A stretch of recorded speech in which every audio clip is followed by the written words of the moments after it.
Bonjour à tous, grands groupes, start-up, on les croyait adversaires, peut-être sont-ils en fait les meilleurs alliés du monde? Les explications de nos invités dans cette nouvelle émission du prix Cleantech République 2015.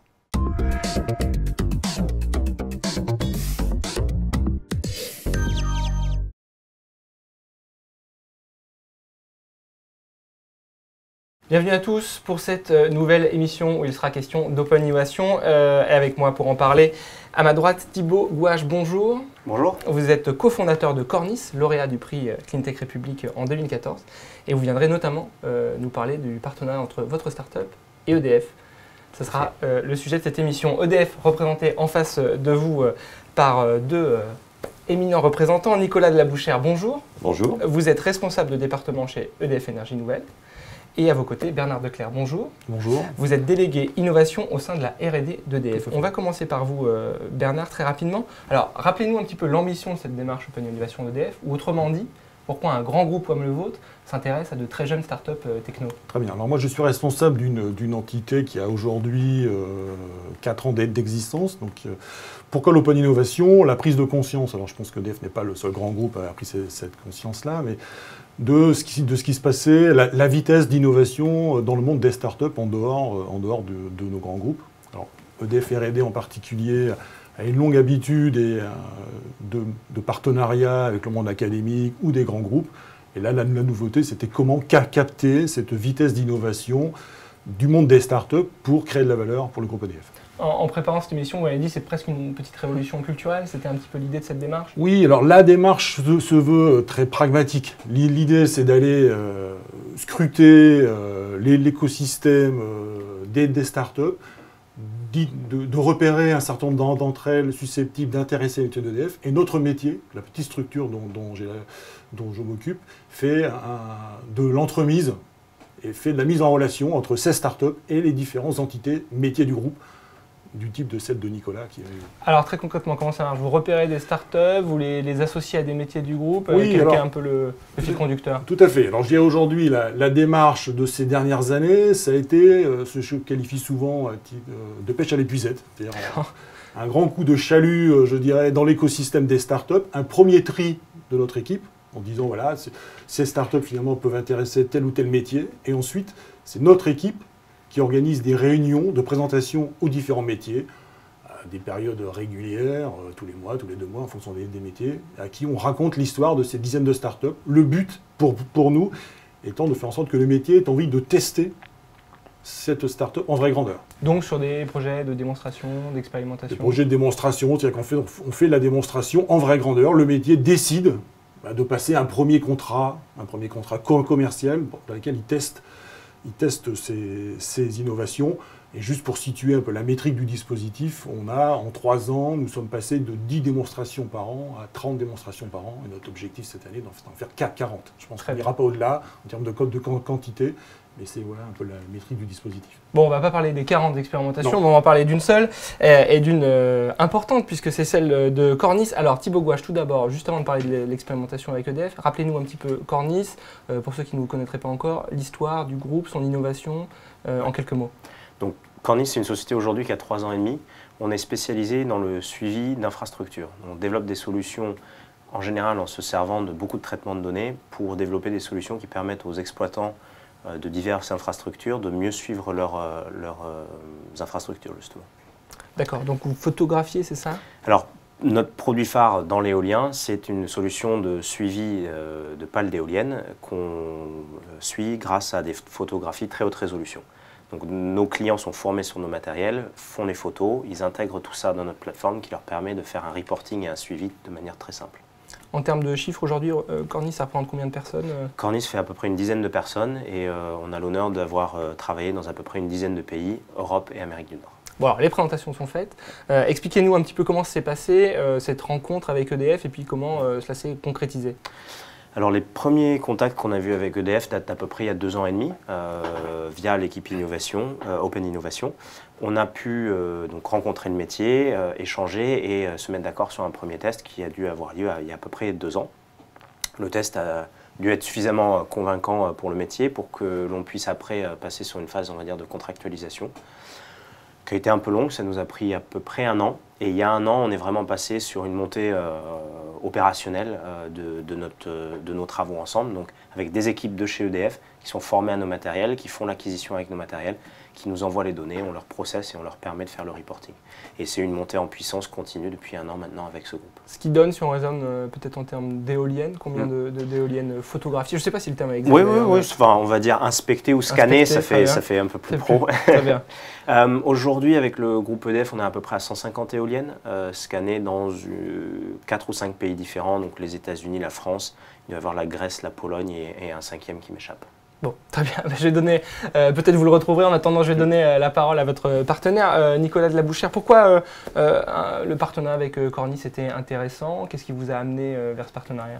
Au sein d'EDF Énergie Nouvelle, notre activité est centrée sur l'exploitation et la maintenance de nos centrales éoliennes et solaires.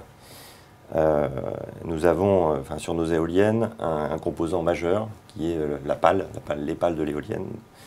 À plusieurs titres, c'est un composant majeur parce qu'il est important pour la performance de la machine, mais aussi en cas de dommage, il peut avoir un impact sur la sécurité de l'installation. Donc nous avions un cahier des charges à l'époque qui était assez clair, c'est améliorer la qualité de nos inspections afin d'anticiper au maximum des dommages potentiels sur nos pales, de trouver une solution non polluante, et puis une solution d'inspection qui puisse se réaliser en parfaite sécurité. Donc nous avons réalisé des essais en commun avec Cornis, donc entre EDF Énergie Nouvelle et Cornis, de façon à transposer la technologie de Cornis vers notre métier qui est l'exploitation et la maintenance de nos parcs éoliens et solaires. Donc pour vous, il y a eu une vraie valeur ajoutée par rapport à d'autres solutions sur le marché. Il y avait une innovation qui était très pertinente. Tout à fait. Les solutions existantes, elles sont soit à base de jumelles, donc sans prise de photo, sans enregistrement. Voilà, sans enregistrement, ou bien avec des cordistes donc qui se suspendent en haut de l'éolienne et qui descendent le long des pales pour inspecter, ou encore avec des nacelles élévatrices, donc sur des camions qui arrivent et qui vous élèvent à 80 mètres de hauteur pour inspecter les pales. Donc il y avait vraiment une valeur ajoutée un pas en avant. Cette méthode. Un pas en avant, exactement. On voit la valeur ajoutée pour EDF, pour Cornis. Pourquoi c'est important de travailler avec un grand groupe comme EDF Énergie Nouvelle? Alors, il y a plusieurs valeurs ajoutées. La première, c'est qu'il y a eu une vraie collaboration, on va dire, technique. Nous, on a un porteur de technologie, mais une technologie qui n'est pas intégrée dans un métier opérationnel n'a absolument aucune valeur. Donc ça a été clé pour nous d'échanger très régulièrement sur comment on pouvait adapter nos produits et nos services pour justement être en parfaite osmose avec le métier qui est celui d'EDF Énergie Nouvelle auprès de ces centrales éoliennes. Deuxièmement, c'est une marque. Le groupe EDF et à fortiori le groupe EDF Énergie Nouvelle, on ne se rend pas compte en France, mais c'est une marque majeure des énergies renouvelables dans le monde. Ils ont une présence internationale extrêmement forte. Donc pour nous, c'était une très forte valeur ajoutée. Une référence. Une très belle référence. Et troisièmement, c'est du volume d'affaires qui prend certes un peu de temps à arriver, le temps de tout contractualiser, mais néanmoins, ça a fait une belle montée en puissance pour nous. Donc c'est très très utile pour nous de travailler aux côtés d'EDF Énergie Nouvelle. On parle ici du partenariat entre EDF et Cornis. Plus largement, peut-être Bernard Declercq, pourquoi un projet entre une start-up et un grand groupe marche et pourquoi il ne marche pas? Quelles sont les raisons du succès? Alors pour moi, les principales raisons du succès, c'est le côté pratico-pratique et le fait que ça réponde à un vrai besoin. On a vu dans ce que nous a expliqué à l'instant Nicolas que ça correspondait à une vraie attente. Donc quand on leur a présenté cette solution Cornis, si on reste sur cette solution, ça correspondait à une vraie attente. Tout ce qui fonctionne, c'est effectivement que le métier à qui on propose ces startups, ça répond chez lui à un vrai besoin et à une création de valeur. Et globalement, ça se passe bien quand ça se passe comme ça, et c'est pas pour faire joli dans le paysage et pour dire on a travaillé avec telle startup. Il faut aussi que la startup soit en capacité de délivrer, soit assez mature pour le faire. Alors c'est vrai qu'aujourd'hui, dans ce type de partenariat, dans la démarche dont je parlais tout à l'heure, qui était de mettre et de réaliser assez rapidement des démonstrations en vraie grandeur, on est plutôt effectivement à la recherche de solutions quasi mature. Alors quand je dis quasi mature, ça veut dire qu'il faut que la start-up soit quand même en capacité de délivrer le produit ou le service. De temps en temps, on trouve aussi des solutions un peu moins matures et pour lesquelles on est parfois en capacité, si la solution est intéressante, de la mettre en contact avec nos équipes de R&D et d'imaginer plutôt des partenaires de R&D, mais ce n'est pas le sujet pour l'instant majeur de notre Nicolas Delabouchère, peut-être votre avis là-dessus? Effectivement, si ça répond à un besoin, enfin, comme je le disais tout à l'heure, on avait un cahier des charges, donc on a rapidement vu l'intérêt de cette solution appliquée à notre métier pour, comme je disais tout à l'heure, anticiper les dommages et réparer très rapidement, et puis garder la trace et suivre l'évolution dans le temps des problématiques sur nos parcs éoliens. Et est-ce qu'il est parfois difficile de se parler entre start-up et grands groupes, ou est-ce qu'on trouve un langage commun facilement? Alors, côté opérationnel, moi j'ai trouvé, vraiment avec les équipes sur le terrain et puis Nicolas, ça a extrêmement bien fonctionné. Le point qui a été difficile et qui a expliqué la longueur de la contractualisation, ça a été plutôt dans la transcription juridique du partenariat et de ce qu'on souhaitait faire, qui au départ a pu être un peu compliqué. Et là, les équipes d'Open Innovation, justement chez EDF, ont su finalement expliquer à nous, start-up, pourquoi il y avait un certain nombre de choses et pourquoi le grand groupe qui est EDF avait besoin de se protéger, et par ailleurs expliquer en interne pourquoi un certain nombre de demandes juridiques n'étaient pas tout à fait adaptées au contexte du partenariat qu'on mettait. Donc, opérationnellement, c'était super, et juridiquement, ça a pris un peu de temps, mais on a appris à se connaître. Très bien. Nicolas, vos équipes étaient prêtes à travailler avec start-up? Tout à fait, oui. Et puis je voudrais rajouter quand même un point. Effectivement, ce binôme start-up grand groupe, ça permet, notamment à EDF Énergie Nouvelle, de renforcer son dynamisme et son agilité sur un marché qui est quand même extrêmement changeant. En complète mutation. On parlait à l'instant de rythme, de timing. Quelles sont peut-être les prochaines étapes de développement de Cornis pour 2015? Alors actuellement, on est dans une phase très forte de croissance, on va dire, internationale. En 2014, on devait être à peu près à 30% de chiffre à l'export. Cette année, on en est déjà à plus de 50%, notamment grâce à l'éolien offshore. Donc c'est un vecteur de développement très fort. Et il se trouve que la semaine dernière, on a fait nos premières éoliennes offshore avec le groupe EDF au Royaume-Uni. Donc ça, c'est un vecteur très important. On continue à renforcer la valeur ajoutée qu'on apporte à nos clients éoliens, donc en analysant de manière de plus en plus poussée les données. Et après, très rapidement, en 2015, on va commencer à lancer des projets de diversification, parce que c'est important pour nous d'adresser d'autres marchés et pour être au plus près de clients comme EDF Énergie Nouvelle qui exploitent de l'éolien et du solaire. On commence très fortement à s'intéresser aux solutions et à nos technologies pour le suivi de panneaux solaires. Elles pourraient être transposables sur le solaire? Il y a besoin de quelques adaptations, on a besoin de faire de la R&D, du travail de notre côté, mais clairement, il y a des possibilités de transfert assez proches. Bon, ce sera peut-être l'occasion de vous réinviter sur un prochain plateau. Avec plaisir. Bernard Declercq, même question. Quelle sera la suite pour cette démarche Open Innovation d'EDF? Alors, pour la démarche Open Innovation dont j'ai la responsabilité, l'idée, je vous ai dit, c'était d'essayer de faire bouger les lignes, qu'on a fait plutôt du quantitatif en termes de démonstration, impulser l'introduction de ces innovations vis-à-vis des métiers du groupe. On voit qu'aujourd'hui, au bout de 3-4 ans, je pense qu'on a plus ou moins réussi notre pari. Et là, l'idée, c'est de travailler plus aujourd'hui sur le qualitatif, et en particulier vis-à-vis des métiers type EDFEN, mais d'autres, finalement, qui ont vu tout l'intérêt de tester en grandeur, d'établir des partenariats avec des startups.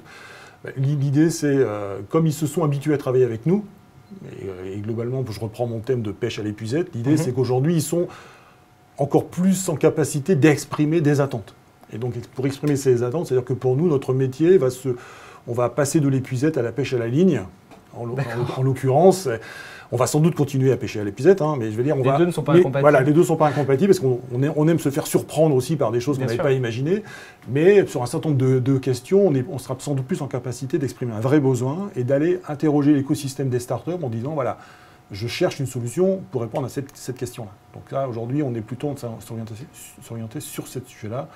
Alors avec des concours, avec des consultations d'incubateurs, voilà, toute la palette des solutions existe. En tout cas, voilà, plus de ressources ciblées. Et si je vous écoute, on peut dire que la révolution culturelle, elle a commencé, elle est peut-être bien engagée. Je pense qu'elle est bien engagée. Voilà. On a aujourd'hui, vis-à-vis d'un certain nombre de métiers, fait la démonstration que l'intérêt de travailler avec des startups était là. Et donc là, l'idée, c'est d'aller un peu plus loin en termes de qualité de la relation et travailler aussi sur ce que disait Thibaut, sur le côté contractualisation, essayer de travailler sur des kits.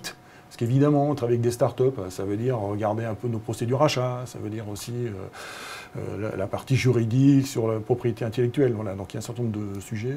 À simplifier peut-être. À simplifier et peut-être construire des kits qui permettront de travailler de façon plus efficace. Très bien, on suivra également ces prolongements. Pour prolonger peut-être cette révolution culturelle, j'invite évidemment les entrepreneurs qui nous regardent à participer à Spree Cleantech République 2015. C'est aussi une façon de se faire connaître des grands groupes, vous venez de le dire Bernard. Merci à tous les trois pour vos participations, merci à vous de nous avoir suivis. À bientôt, au revoir.